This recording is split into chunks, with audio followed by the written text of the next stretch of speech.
கர்த்தருடைய நாமத்தை குறித்து மேன்மை பாராட்டாதவர்கள் என்ன செய்வாங்களா? முறிந்து விழுவார்கள். நாமளோ எழுந்து நிமிர்ந்து நிற்போம். அல்லேலூயா.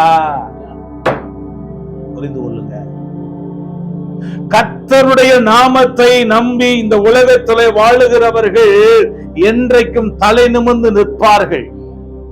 அவர்கள் முறிந்து விழுந்தார்கள். ஏன் முறிந்து விழுந்தாங்கன்னா, ரதம் இருக்கு, குதிரை இருக்கு, ஆஸ்தி இருக்கு, அந்தஸ்து இருக்கு, பணம் இருக்கு, கல்வி இருக்கு, பட்டை இருக்கு, நிறைய வீடு இருக்கு.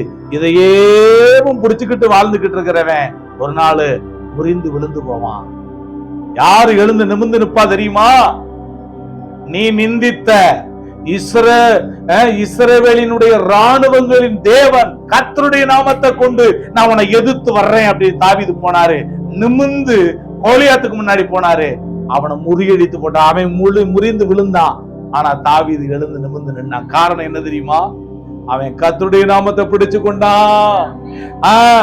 கர்த்தரின் நாமம் பலத்த துருகம், நீதிமான் அதற்குள்ள ஓடி சுகமா இருப்பான். கவனிங்க, நீங்க படிச்ச படிப்புனால சுகமா இருக்க முடியாது. கர்த்தருடைய நாமத்துக்குள்ளே நீங்கள் அடைக்கலம் புகுந்து கொள்ளும் போதுதான் நீங்கள் சுகமாக இருப்பீர்கள்.